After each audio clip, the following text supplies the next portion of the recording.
Saturday afternoon sees possibly the most sought after, enjoyed, look forward to, whatever you want to term it, date in the racing diary for the general public, and that is Grand National Day. And the only thing we can do to make it a little bit more enjoyable for them is to find some winners.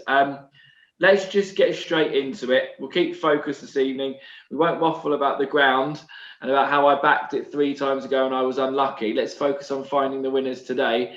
Get straight into the 225. And that's the Mersey Novices Hurdle. Show a betting with us at Star Sports. My Drogo heads the market at 15-8. Ballyadam, second in the Supreme, 11-4. Drill Deal, 7-1. Milena Drama, 9, 10 bar. Davey, I'll come straight to you. Ballyadam ran an absolute perler, didn't he, at Cheltenham? Just potentially bumped into a bit of a monster and appreciate it. And like we talk about these horses that avoid Cheltenham, come here fresh. And My Drogo, who's won his last 3 starts, continues to improve for Dan Skelton, heads the market. Of those two, who would you say looks the most likely winner here? I feel probably Ballyadam is probably the better horse of the two. Factoring in the whole Cheltenham thing, he does appreciate a bit of nice ground. I don't think 2.5 is that going to be that much of a problem, but I actually would like to look elsewhere, would you believe? For the horse that avoided Cheltenham, has form that's improving the whole time, is The Real Deal. Coming from a very small stable. He's ridden out by his kind of 10-year-old son. He was impressive. He came from way off the pace in Punchestown. He's won on the flat. He's won over hurdles. He stepped it up to listed company the last day. I think he's just a big improver. They weren't happy with him. They just didn't think that they had him cherry ripe going to Cheltenham. So they put a pause to it and kept him for Aintree, which I think is a huge plus. I think the sun on his back, 2.5 miles. He's won over 2.6.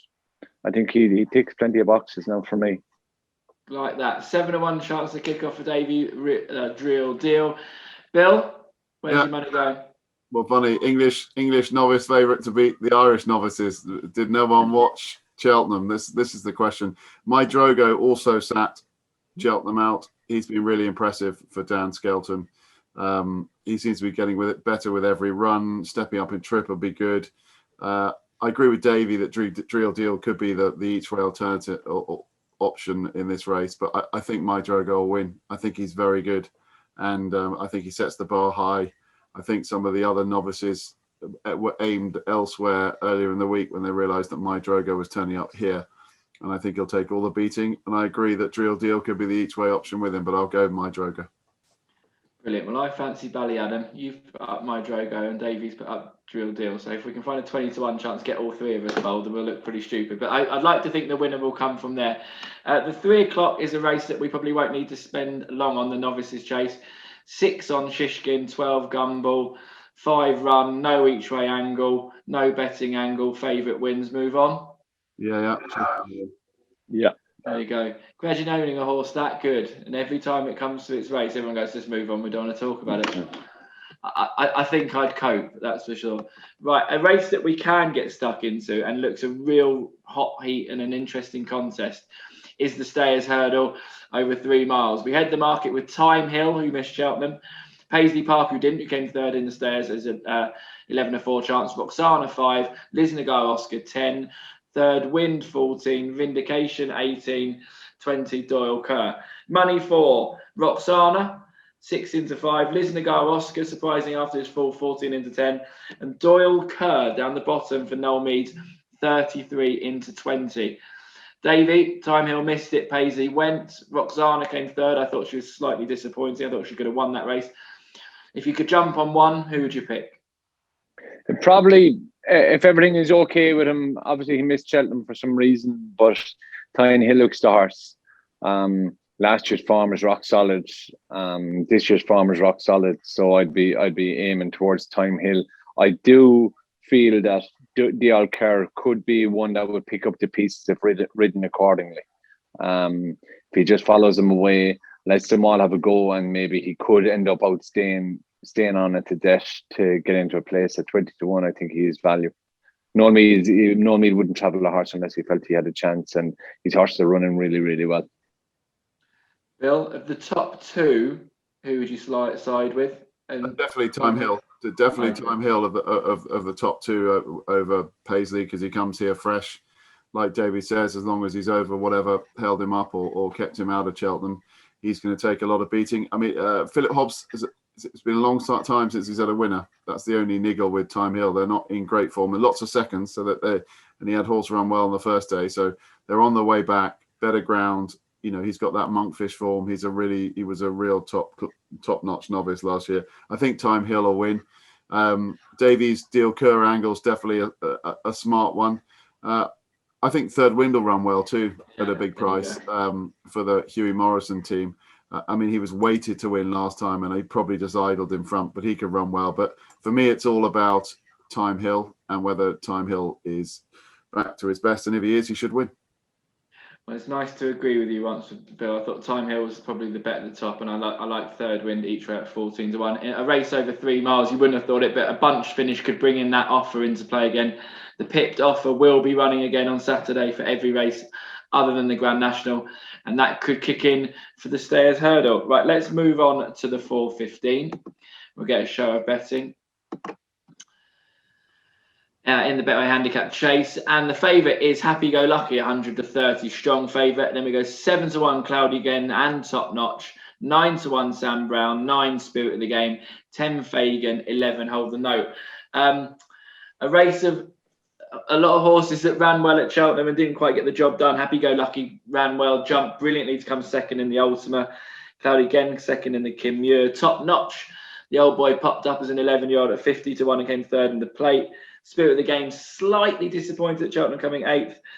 Kilfillan Cross ran there. And then you've got 2 horses that avoided it in Fagan and Sam Brown. And Sam Brown is the horse who's been backed. He's been 14-1 early, into as short as 9-1. Davey, I'll come straight to you. Lots of horses with form here. Who'd you side with? Yeah, I just, looking at it, I find it hard, to see who's going to improve the most. And then I'm kind of fell back on the likes of Layler, who's been off for a bit, has Aintree form, and I just don't know. It's a very, very tricky one to put everything together. I just can't sit really on one, but I just thought Layler is overpriced. Very, very good horse. He's probably the best horse in the race. Ability wise, whether he's ready for it or not. He's the assistance of Aidan Coleman, so that should be a big help. He won the Aintree bumper there a couple of years ago, and the biggest tip in itself is that I backed Laylaw for a different race this week, so that's probably a steer in itself. Bill, good race, isn't it? It is good race, and it's a tale of, like Davey says, 2 good horses on the comeback trail. Laylaw, the best part of a year and a bit on the sidelines. Sam Brown, who I thought might win the Hennessy, we haven't seen for half a year. So there's 2 good horses at the top. It's whether they're fit, it's whether they're primed. Sam Brown, I can fully see the thing with him, tongue-tied, Honeyball teaming, good nick. Ground could be softer, ideally, for him. I totally get that. Happy Go Lucky deserves to be favourite, ran well at Cheltenham, but he's just another couple of pounds higher, which makes life tougher. And the Kim Bailey juggernaut isn't as powerful as it was a bit early in the season. They just slowed up a little bit. They're still running okay, but they're not in that red hot form. So I wouldn't be in a hurry to take too short a price about him. I have put up plenty of favourites so far today. I'm going to go a lot more left field in this race. I think Hold the Note run well, like Charlie Longston, Snow Leopardess. She could run well. She just ran out of gas. She's already had a foal, so she's an amazing, remarkable mare. But I'm going to go for the one right the way down the bottom, the complete outsider of the field, called Calypso Collonge, for Ollie Murphy, whose team are in really good form. And this is a horse that just hasn't been finishing his races for whatever reason. And he's well handicapped off 128. He's got cheek pieces on for the first time, and they're tying his tongue down. And he might just finish the race off. And he gets in off the bang, 10 stone, right down the bottom. And I just thought he might run okay. And at 33-1, I would definitely throw a few quid on each way with him and probably Hold the Note each way around 12-1. Those 2 will do for me. That's what we like. A 16-1 chance from Davey, a 33-1 chance of Bill. And hopefully one of those can go in. Right, let's just wrap up the day. There is a couple of other races on the card, the first and the last. Handicap hurdle to kick off. if anyone wants to raise anything, please say now. Bill, I think you fancied one in the first, didn't Yeah, I you? thought the first race, there's a lot of our old usual friends are in there. You're going to have, you know, the likes of Champagne Platinum and T Clipper are going to be towards the head of the market. There was a couple of horses I was interested in. I like the Fergal O'Brien horse Polish that won in Newbury despite the ground, and the better ground will probably help that. It's been held back since February for this and is fresh. It could run well. And I was very taken by the way Hometown Boy, Stuart Edmonds' horse, won at Kempton the other day, and his steps up in trip. Both had a bit of a break, and I just thought the pair of them were going to be double figure prices in a wide open race. I like those two. Great. Thank you very much. That wraps up the Saturday. To conclude, we've got Bill, you fancied some big prices there. My Drogo, you thought we're going in the first, but Davey, you're sticking with Deal Drill. Look, there's lots to take out of it. Some really good racing, some great offers on the Star Sports website. With whatever you back, all the best of luck and enjoy National Day.